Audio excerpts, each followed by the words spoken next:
Yasodanandana Bhajajana Ranjana Yasodanandana Bhajajana Ranjana Yamuna Tira Banachari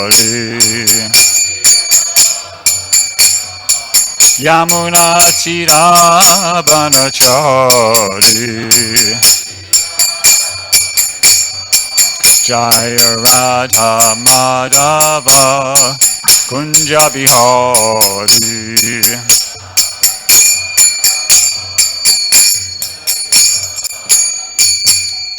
Jayam Vishnupad Paramahansa Paravajagacharya Stotra Satashi Shrimad Divine Grace A.C. Bhaktivedanta Swami Srila Prabhupada Ki Jai ISKCON BBD Founder Acharya Srila Prabhupada Ki Jai Jayam Vishnupad Paramahansa Paravajagacharya Stotra Satashi Shrimad Divine Grace Bhakti Siddhanta Saraswati Goswami Maharaj Ki Jai Ananta Gaudi Vaishnavrinda Ki Jai Namacharya Shri Hajadas Thakur Ki Jai Prem Sekaho Shri Krishna Chaitanya Prabhu Nityananda Shri Advaita Gadadhar Shri Vasari Gaura Bhaktivinoda Ki Jai Shri Shri Radha Krishna Gopinath Shamakunda Radhakunda Giri Govardhan Ki Jai Vrindavan Dham Ki Jai Navadip Mayapur Dham Ki Jai Ganga Jamunamai Ki Jai Tulasi Devi Maharani Ki Jai Samaveda Bhaktivinoda Ki Jai All glories to the assembled devotees. All glories to the assembled devotees. All glories to the assembled devotees. All glories to Sri Sri Guru and Gauranga. All glories to Srila Prabhupada. Om Namo Bhagavate Vasudevaya. Om Namo Bhagavate Vasudevaya. Om Namo Bhagavate Vasudevaya.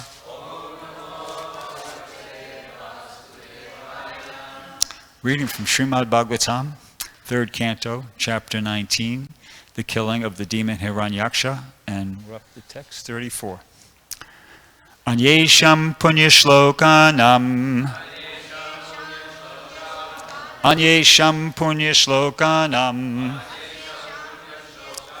Udamayasa samsatam Udamayasa samsatam Upashritya bhavan moda Upashrutya bhavan modaha Shrivatsan kashyakim punaha Shrivatsan kashyakim punaha Anyesham punyashlokanam Udamayasa samsatam Upashrutya bhavan moda Shrivatsankashakim punaha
Vaishnavis.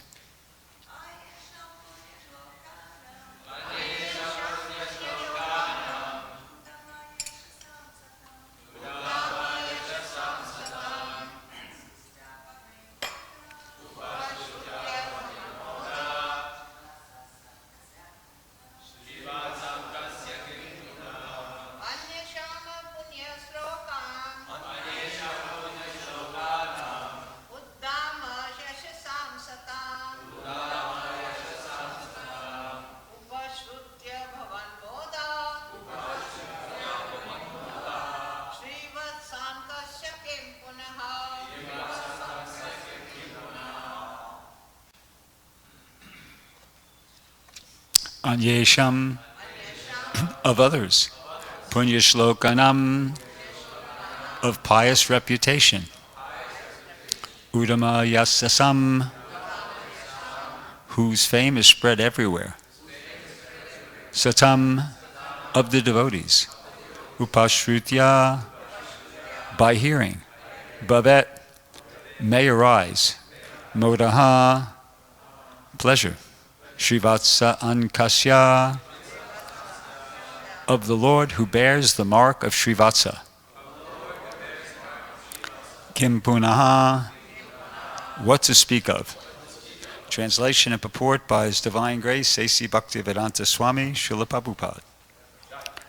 What to speak of hearing the pastimes of the Lord, whose chest is marked with Srivatsa, people may take transcendental pleasure even in hearing of the works and deeds of the devotees, whose fame is immortal. Purport. Bhagavatam literally means the pastimes of the Lord and the Lord's devotees. For example, there are pastimes of Lord Krishna and narrations of devotees like Prahlad, Dhruva, and Maharaj Ambrish.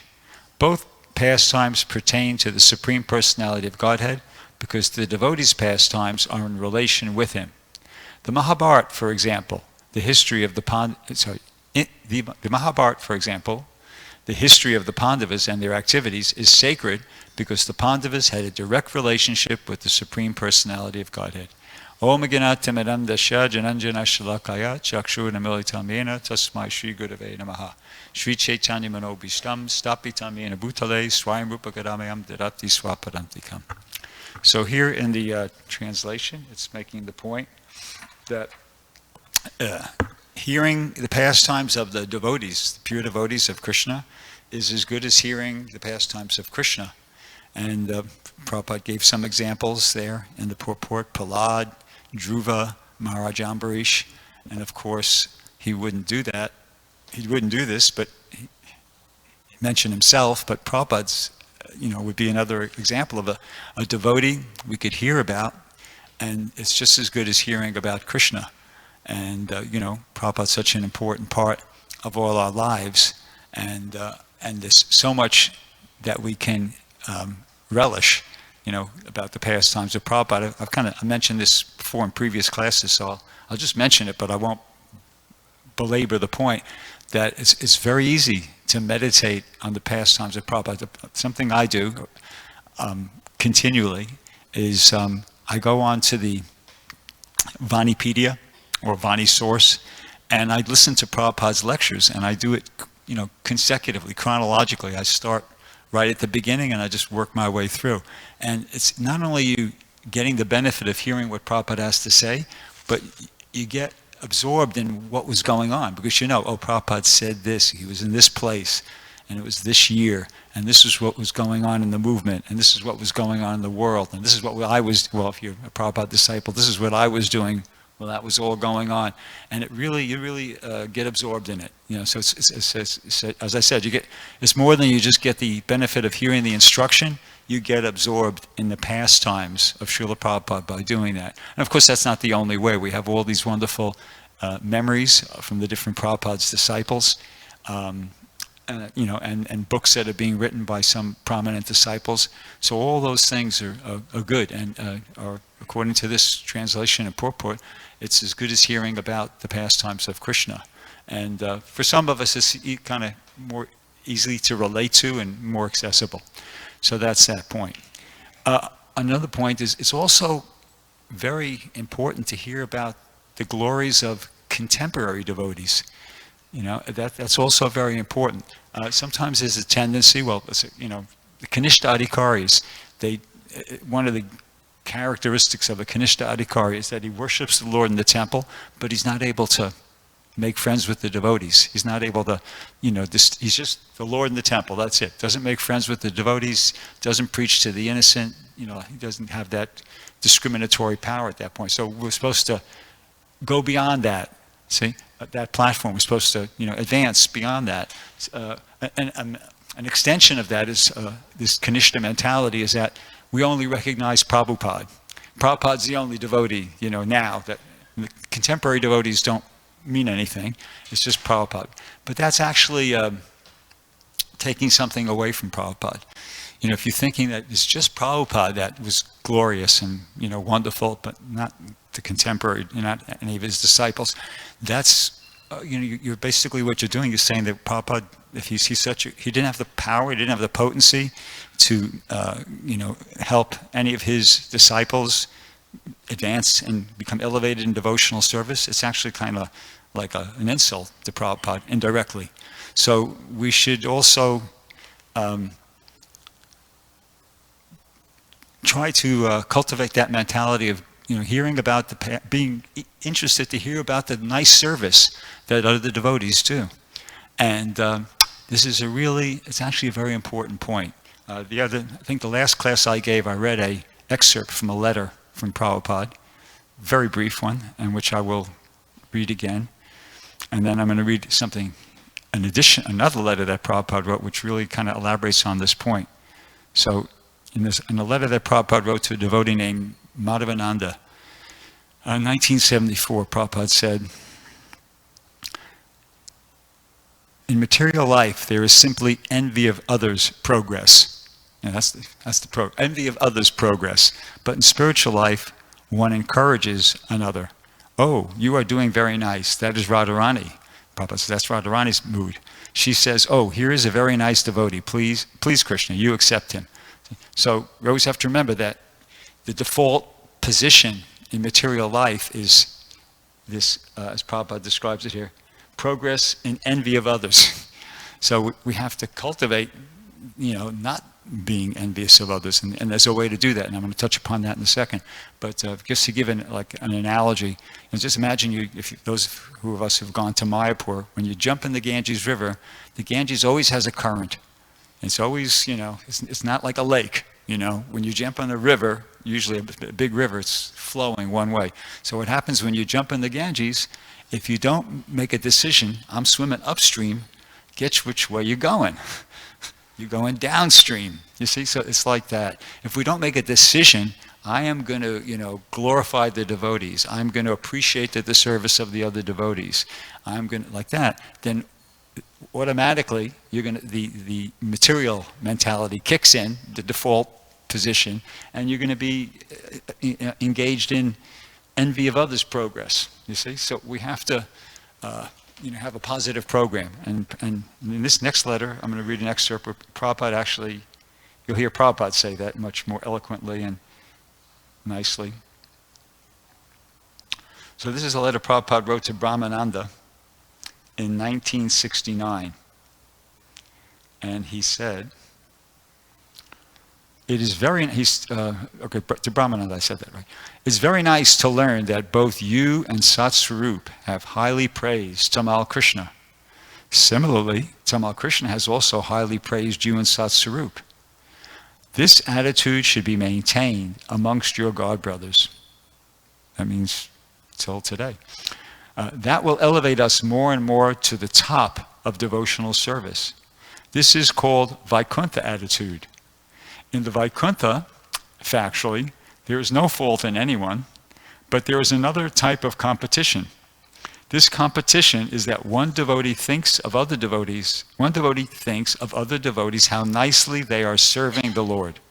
In the material world, the attitude is that everyone likes to think that I am doing better than others. This is material conception. In the spiritual sky, it is just the opposite. Everyone thinks that my contemporary devotees are doing better than me. We are trained to address God brothers as Prabhu, which means master. This means we shall try to find out always the serving side of our God brothers. Sometimes there are misgivings, but that we should try to overlook. See, so Prabhupada's saying we should try to always find out the serving side. Notice, see the service. Don't focus in on the discrepancies, the idiosyncrasies, or the whatever. It's the things that seems like material.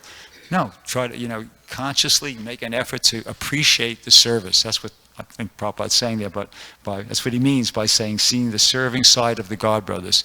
Consciously try to appreciate the service, the service mood, the service attitude, the actual service that other devotees are rendering, and focus on that. Prabhupada sometimes would give the example of the fly and the honeybee.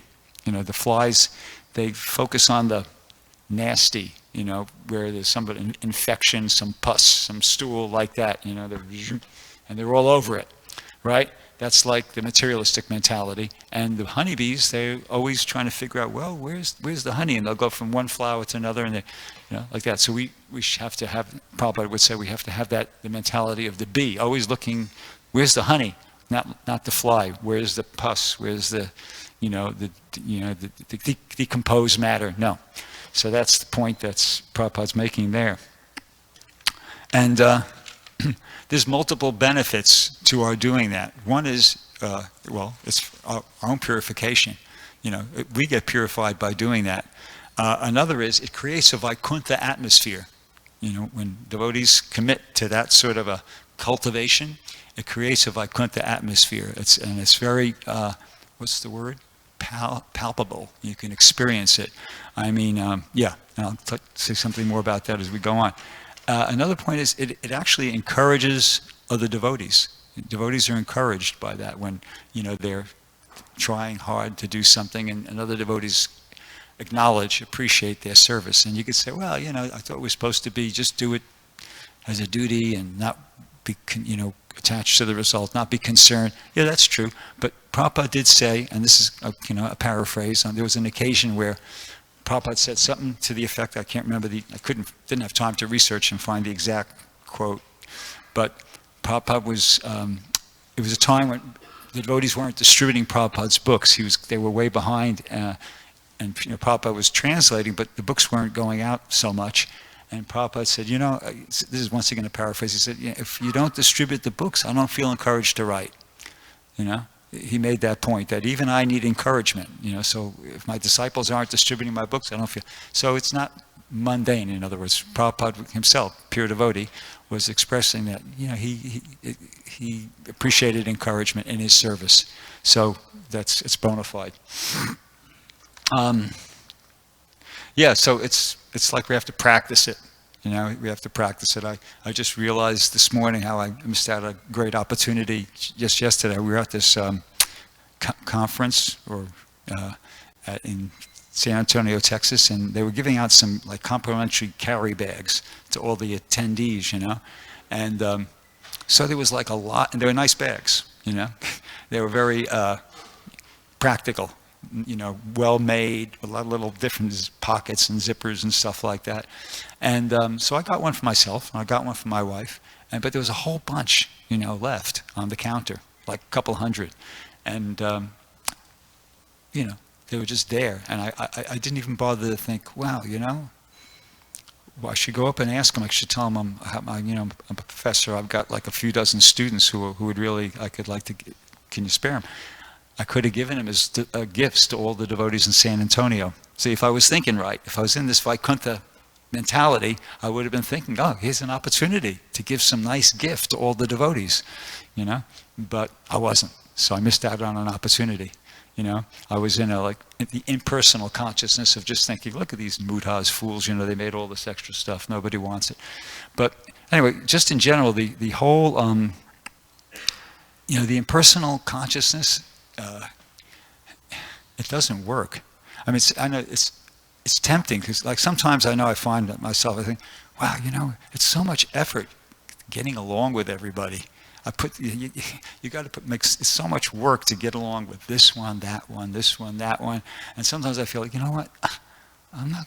why bother? It's not worth it. You know, it's kind of like the amount of effort I make and the, you know, the satisfaction now, I'm just going to focus on my health, try to be healthy, and, you know, keep to myself and just be peaceful. You know, I'm not going to, why bother with all this effort to get along with this one, get along with that one? But, you know, the thing is, it doesn't work. That's my experience. It doesn't work. I'll give you an example of that. Yesterday, we're coming home from this conference or convention or whatever you call it. So we were on the airplane, and I kind of decided, okay, you know, it's hard for me to, on a plane or car or something like that, to read. But so I thought, okay, this is going to be my program. I'm going to I'll look out the window and, you know, look at the scenery, or I'll look at the flight tracker and see, you know, where we are, and I'll just think about different things about Krishna consciousness, and that's how I'll pass this flight, 2.5-hour flight. So, you know, I was really determined not to kind of get absorbed in the rubbish, or, you know, the mundane stuff that is kind of all around. And I failed, you know, as I, you know, be honest with you, as I always do when I attempt that. And Jagat Trotta, he also failed. I asked him, because I confided in him afterwards, you know. Yeah, there's a lady sitting next to me. On either side I had, you know, people. And the lady sitting next to me had on her screen, you know, they have those little TV screens in front of your chair. She had some movie on, and I was really trying to not watch it, and I couldn't. You know, I couldn't do it. I just, you know, I was looking at my, you know, this flight tracker. I was looking out the window, but I just kept getting drawn over to that, and, you know, I felt bad. But, you know, just afterwards, when I thought about it, I go, well, that's the philosophy. You know, we're people. You know, you know, people want to be. They want ras. You know, that's why souls don't stay in the Brahma Jyoti, because there's no relationship. There's no loving relationship in the Brahma Jyoti. I mean, it's probably peaceful as all. I was going to say hell, but it's peaceful as all heaven. You know, it's peaceful. They're experiencing eternity. No, you know, pangs of adhyatmik, adhibhotik, adhidaivik, nothing like that. But they don't want to stay there. You know, the souls leave the Brahma Jyoti, and if they come back to the material world in search of that ras, that, you know, the loving relationship. So that was my experience, and to add insult to injury, Maya just really, after the movie was over, there was some stupid phony wrestling thing on there, and I even couldn't not watch that. It was like, oh my God. So it's really powerful. You know, we really have to, you know, get that positive relationship. You know, the philosophy supports that. In the second chapter of the Bhagavad Gita, Krishna says to Arjuna, "Natu evaham jatu nasam, natvam neme janadipa, nachaiva na bhavishyama, sarve vayam atakparam." He says, never was there a time that I did not exist, nor you, nor in the future so any of us cease to be. So Prabhupada in the purport explains, we're eternally persons. We're eternally persons. So persons want loving relationships. And, you know, if you don't have that, if you're thinking like, well, you know, it's too much trouble, yeah, it is. In the material world, it is a lot of trouble, and the relationships are dissatisfying, and that's why people have a tendency to, you know, be impersonal like that. But it's like a pendulum, you know. That doesn't work. You know, trying to find the loving relationships in the material world, that doesn't work. Mundane material relationships don't satisfy, but negation of that, you know, just kind of like becoming impersonal, that also doesn't work. That doesn't satisfy either. So what do you got to do? We have to learn where to repose our loving propensity so that we can actually become happy and satisfied. And in Nectar of Devotion, Prabhupada explains clearly how to do that.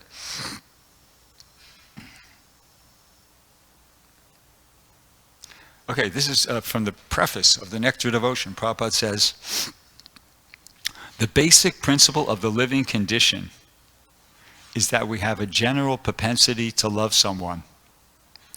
No one can live without loving someone else. This propensity is present in every living being. Even an animal, like a tiger, has this loving propensity, at least in a dormant stage. And it is certainly present in the human beings. The missing point, however, is where to repose our love so that everyone can become happy. At the present moment, the human society teaches one to love his country or family or his personal self. But there is no information where to repose the loving propensity so that everyone can become happy. Until now, until Prabhupada came with the Nectar Devotion. Prabhupada says, that missing point is Krishna. And the Nectar Devotion teaches us how to stimulate our original love for Krishna and how to be situated in that position where we can enjoy our blissful life. So that's the solution to the whole problem, to engage in devotional service and, as Prabhupada says here, stimulate our original love for Krishna by doing that. And then we will be completely satisfied. That's why it's one of the reasons why it's important to come to the temple. And I'll wrap it up and see if there's anybody had any question. Because what are people trying to do when they come to it? What are devotees trying to do when they're coming to the temple? All the functions where we're trying to repose our loving propensity in Krishna. We're coming to chant before Krishna. We're coming to dress Krishna. We're coming to feed Krishna. We're coming to study about Krishna. The underlying principle, to all those activities is we're trying to repose our loving propensity in Krishna. And so it's, there's a cumulative effect. Just like his crude analogy, Prabhupada used to use that expression. Imagine you have some music that you like, and you're at home, and you're just listening to it on your, I was going to say record player, but that's long gone, on your phone or whatever, You're enjoying it. But if you go to the concert where that band is, that people are, is playing live, and there's thousands of other people there who are playing that same music, it enhances your ability to appreciate and enjoy that music many, many times than just when you're at home listening to it on your own, like that. So it's the same way. When you come to the temple, I'm trying to repose my loving propensity in Krishna. You're trying to propose your loving propensity in Krishna. He's trying to, she's trying to, like that. And you get the benefit. It's like a cumulative effect. Everybody, and you feel it. I'll give you an example of that. We just experienced it about a half hour ago. At least I felt like that was what I was experiencing when we're chanting the Dhammadarastika prayers. Even if somebody were to walk in just right off the street who didn't know nothing about Krishna consciousness, didn't know nothing about nothing, they would be able to feel like, whoa, something's going on here. You could feel it. It's like it was a strong mood of like love and devotion that was created by that, all the devotees chanting together that devotional song to Krishna. You could feel it. So, that's why it's very important to come to the temple and participate in all the different programs, because what's the word? What? It develops. The more the merrier. It's very simple. The more devotees come, the more devotees get into it. It creates a stronger and more powerful atmosphere of that, bhakti, and we all benefit from it.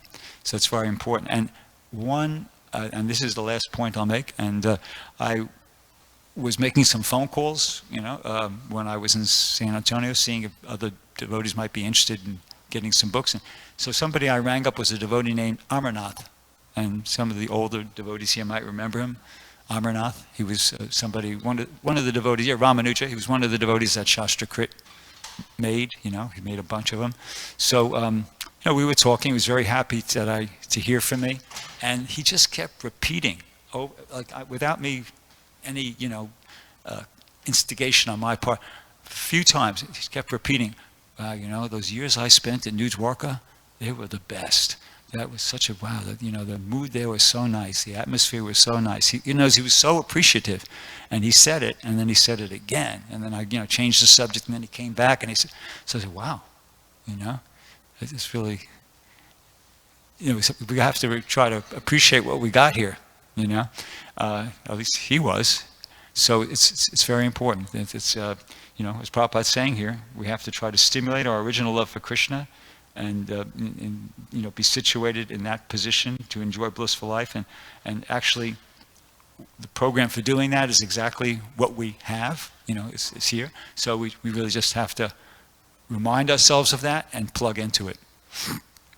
So I'll stop there. Does anybody have any question? Satchidanand.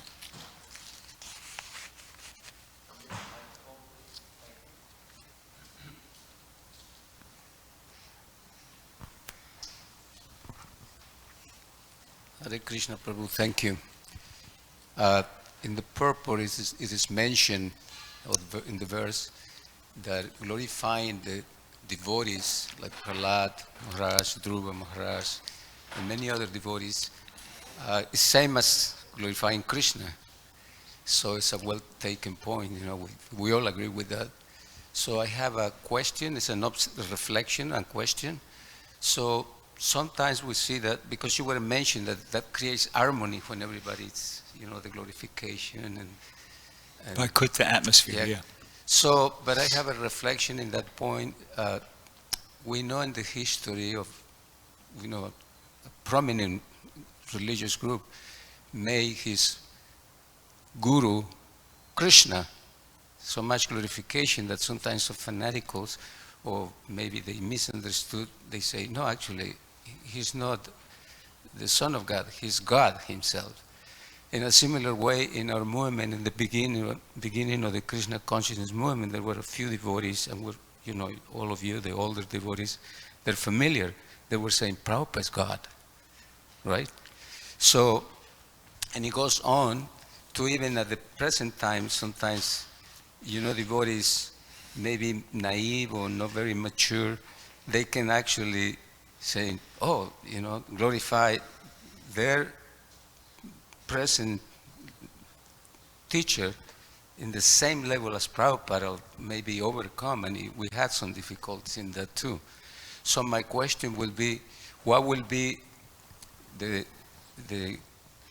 safest way to actually do the correct thing and not to create disturbance? Because that tendency in every group is there. Or just like children when they're playing around. My father is bigger than your father.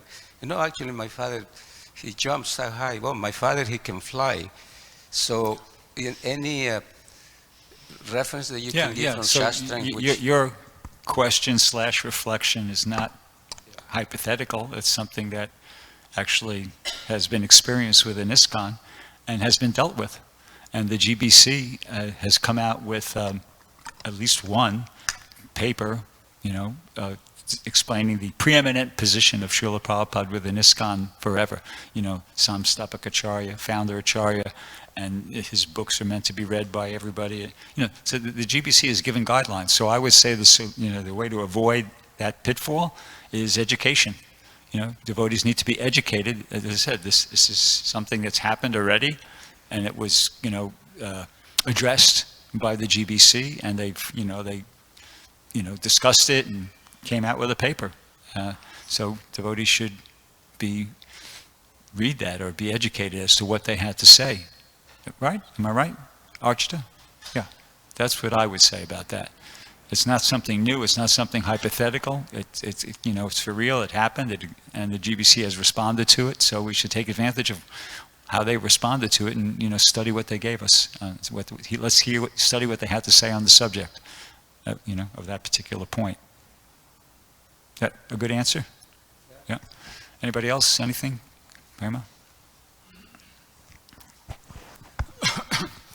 I think I read it. Then Srila Prabhupada said, that he wanted then his disciples should be also very, very advanced, like him, even more advanced. I read it somewhere in some letter anyway. I think I read it like that. So my question is it possible for some of disciple or grand disciple of Srila Prabhupada to be very, very much advanced like Srila Prabhupada? What was the last thing you said? I didn't hear you. Can I repeat? Is it possible for a disciple of Srila Prabhupada to become very, very much advanced like Srila Prabhupada? I think it's possible for a disciple of Srila Prabhupada to become very, very advanced. I personally, and this is like right off the top of my head, don't think it's possible for somebody to become as advanced as Prabhupada, but I think it's possible for his Prabhupada's disciples to become very, very advanced. And, but I mean, I don't think. Yeah, yeah. No, and that's Prabhupada's humility as well to, you know, to say that I want my disciples to become advanced. He will never say that. Oh, there's another thing. There's another thing. Just Yeah, Archita, go ahead, help us out. Hare Krishna. Pure is pure. If you get gold from Africa, that's 100% pure. You get it from Russia or America, 100% pure is 100% pure. It's not that there's 101% or 150%. 100% is 100%. So Prabhupada said that there's purity. There's those who came from the spiritual world were never contaminated by matter. There are those who by sadhana come back to that pure platform. And then there's those by kripa who come back to that pure platform. But pure is pure. But at the same time, we don't. Prabhupada never presented himself as that, well, my spiritual master is a pure devotee, I'm a pure devotee, therefore we're equal. He never said that. But ontologically, yes, they are equal, because pure is pure. What drives us forward, or what should drive us forward, is that we are all pure by nature.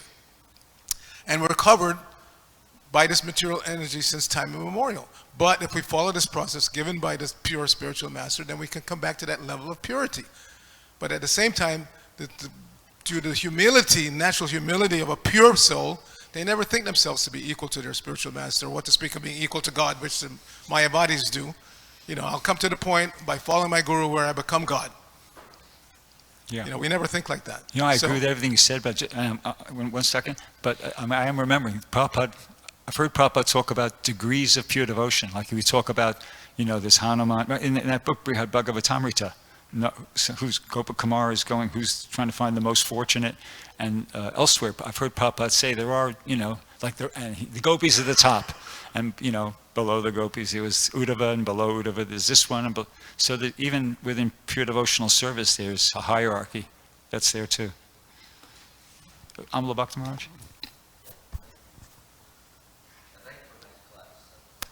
Thank you. I just wanted to mention this part about purity and perfection. I've met fairly new devotees who've been here 3 months, and they complain to me that I'm not a pure devotee now. I said, well, what would it take for you to think that you were a pure devotee? He said, if somebody insulted me or somebody looked down at me, I wouldn't be upset. I wouldn't be disturbed. I wouldn't be shaken. I would just take it and just as if nothing happened to me. Because sometimes Prabhupada would be, persons would hurl insults at him, but he would be unaffected and just deal with the point and not deal with the insult. So, so I said to him, first of all, you have to be patient. Patient for what? Patient for when Krishna is going to decide to make you purer and purer and purer. He decides. You don't decide just because you set up an idea in your mind that after 3 weeks or 4 weeks I should be a pure devotee and be unaffected, undisturbed, unshaken by anything. No, it doesn't work that way. The way it works is that Krishna is the ultimate arbiter of your fate. But we also must make the effort and offer the prayers to Krishna to please help me to become better than what I am. I'm trying, but obviously maybe I'm not trying hard enough. So the answer that I usually got from myself when I had that problem is that you're not surrendered enough. You see, and what do you mean by not surrendered enough? I'm here, I come to the temple, I come to the program. More than that, you have to give up everything that you have. Your hands belong to me, Krishna says. Your eyes belong to me. Your lips belong to me. Your voice belongs to me. Your ideas belong to me. Everything about you belongs to me. But do you have that feeling that you belong to me? No, you still belong to yourself, and you still have your big false ego. So when you forget this ego thing, I did this, I should get this, I should get that, it's extra 4 weeks already, and I'm not pure. No, leave it to Krishna. That's called surrender. Surrender means this body, this mind, this intelligence, everything that you call, I call myself, belongs to you, Lord, and you play on it like an instrumentalist plays on a piano, and he gets better and better. The sound gets clearer and clearer, and the sound becomes more and more beautiful. So similarly, we have to have that patience. And the patience is that let Krishna, and we simply accept what we receive from Krishna, and glad that we get even one little pinch from him, and not so thinking that I'm so great, I'm so wonderful, I'm so glorious, I should get much more. No, whatever Krishna gives me, that's fine.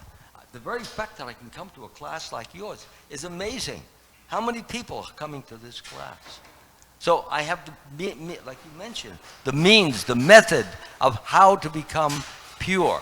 Simply surrender my body, my mind, my intelligence, everything that I call me to the Lord, and let him work on it like a pianist plays the piano. Thank you. Thank you very much. Grantaraj Srimad Bhagavatam Ki Jai. Srila Prabhupada Ki Jai.